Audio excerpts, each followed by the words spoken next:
আপনার প্রিয়জন কিংবা কাছের মানুষের মোবাইলের গ্যালারিতে কতগুলো ছবি রয়েছে, কী ধরনের ছবি রয়েছে এবং আপনার কাছের মানুষ ইমো, মেসেঞ্জার, হোয়াটসঅ্যাপের মাধ্যমে কোন কোন ছবি আদান প্রদান করতেছে, এমনকি আপনার কাছের মানুষ কিংবা প্রিয়জন যদি মোবাইল দিয়ে কোনো ধরনের ফটো তোলে সেই ফটো আপনি দেখতে পারবেন দেশের যে কোনো প্রান্ত থেকে মাত্র একটি সেটিংসের মাধ্যমে। তো চলুন দেরি না করে ভিডিওটি শুরু করা যাক।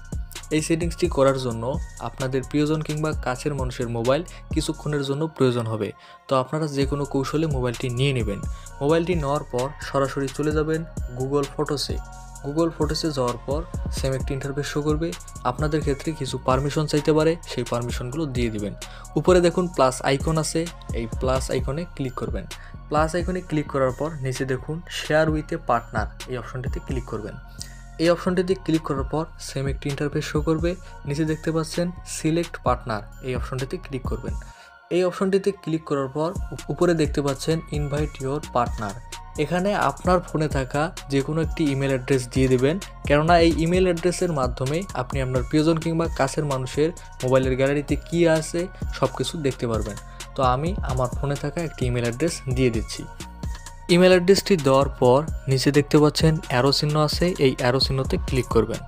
অ্যারো চিহ্নতে ক্লিক করার পর সেম একটি ইন্টারফেস শো করবে। এখানে নিচে দেখতে পাচ্ছেন কনফার্ম। আপনি যে এই ইমেল অ্যাড্রেসটি দিচ্ছেন এটা নিশ্চিত কিনা সেইটাই বলতেছে, তো আপনি কনফার্মে ক্লিক করে দিবেন। তো কনফার্মে ক্লিক করার পর সেম একটি ইন্টারফেস শো করবে।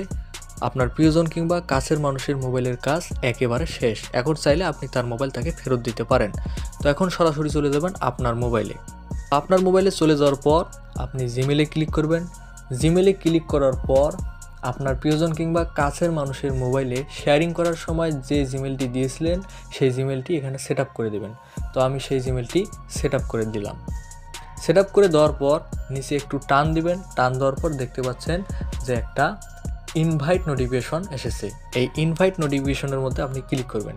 ক্লিক করার পর সেম একটি ইন্টারফেস শো করবে। এখানে নিচে একটু টান দিবেন। টান দেওয়ার পর দেখুন যে ভিউ ইনভাইটেশন, এই অপশনে ক্লিক করবেন। এই অপশনটিতে ক্লিক করার পর সেম একটি ইন্টারফেস শো করবে। এখানে যে কোনো ব্রাউজার সিলেক্ট করতে বলছে, তো আমি ক্রোম ব্রাউজারটি সিলেক্ট করে নিলাম। তো আপনারাও ক্রোম ব্রাউজারটি সিলেক্ট করে নেবেন। সিলেক্ট করার সাথে সাথে আপনার প্রিয়জন কিংবা কাছের মানুষের মোবাইলে কতগুলো ফটো রয়েছে, কী ধরনের ফটো রয়েছে সব কিছু এখানে শো করবে। আপনি চাইলে এখান থেকে দেখতেও পারেন, তা ডিলিট করতেও পারেন। তো এভাবেই মূলত আপনি আপনার প্রিয়জন কিংবা কাছের মানুষের মোবাইলে কী কী আছে তা দেখতে পারেন। এবং সর্বশেষে একটা কথা বলতে চাই, এই কাজটি আপনারা যদি অসৎ উদ্দেশ্যে করতে চান তাহলে তার জন্য আমি দায়ী থাকবো না। ভিডিওটি কেমন লাগলো কমেন্ট বক্সে বলে দিন এবং চ্যানেলটিকে সাবস্ক্রাইব করতে ভুলবেন না।